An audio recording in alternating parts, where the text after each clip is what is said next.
Aujourd'hui, c'est moi. Hier, c'était un autre imam. Demain, ça en sera un autre.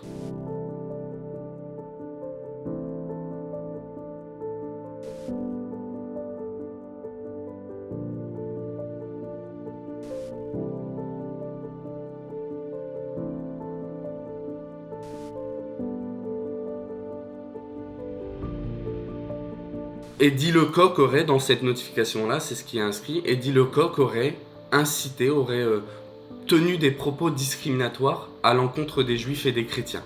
Comment il justifie cette accusation très lourde, alors que je suis un imam, donc un musulman converti à l'islam, de 2 parents chrétiens? On justifiera cette accusation simplement parce que j'ai dit, d'un point de vue islamique, la seule religion acceptée auprès d'Allah, après l'envoi de Mohammed, du prophète Mohammed, c'est l'islam. Comme aurait pu le faire un chrétien en mentionnant que la seule religion acceptée auprès de Dieu, c'est le christianisme. Sans que cela, chez quiconque, n'implique un appel à la violence. Apologie du terrorisme, comment?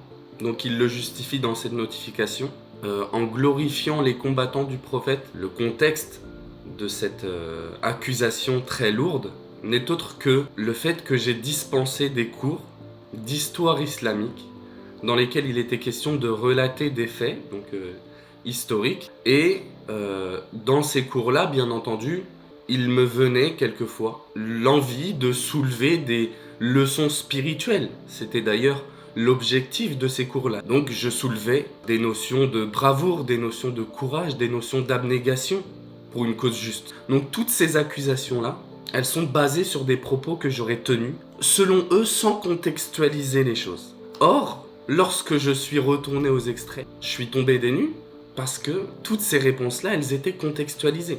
Mais, bien entendu, ce travail de reproche qui a été fait à la mosquée dans le but de causer cette fermeture administrative, il n'a pas apporté ce contexte. Il a décontextualisé ses propos. Et donc là, tu n'as aucun droit de t'en prendre à ce dernier-là s'il fait ça en pays non musulman. C'est pas, là, il n'y a pas la guerre.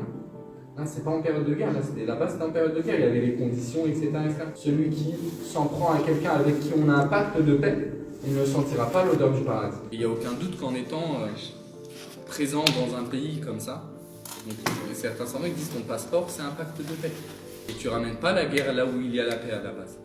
Tu ramènes pas la guerre là où il y a la paix à la base. C'est que nous sommes dans une société de la décontextualisation. Qu'est-ce que ça veut dire? Vous dites 2 mots, on les sort de leur contexte, ils paraissent affreux. Parce que, évidemment, ils s'inscrivent dans un propos, une atmosphère, une ambiance, et des choses que vous avez dites avant. Et donc on est à l'ère où, dans les bandeaux, on vous met entre guillemets des mots, à l'ère du tweet, et donc quand on décontextualise, ça peut paraître terrible.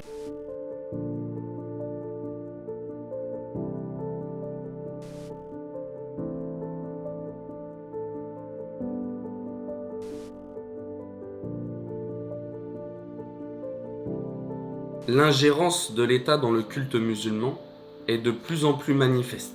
On voit qu'il n'est pas question non plus simplement d'une ingérence purement sécuritaire, puisqu'on voit qu'il est question de s'attaquer de plus en plus à des imams qui, justement, dans les faits, prônent la paix et le vivre ensemble comme personne. Mais qu'il est question de plus que ça aujourd'hui. L'ingérence de l'État, on voit qu'elle est de plus en plus axée sur la volonté de faire un islam d'État, dans lequel ce serait eux qui fixeraient les limites de la pratique, tolérée et non tolérée. Et le problème, c'est qu'on voit que pour arriver à cette fin-là, il sera même possible d'accuser les imams de choses odieuses et de choses très graves. Aujourd'hui, c'est moi. Hier, c'était un autre imam. Demain, ça en sera un autre. Il convient aux musulmans et même aux non-musulmans, puisqu'il est question de droits fondamentaux ici, en France, la liberté de culte, la liberté de penser. Il convient aux gens de se réveiller et de se mobiliser, et de ne pas laisser les choses se répéter indéfiniment, jusqu'à qu'on se retrouve dans une situation où nos droits nous seront enlevés.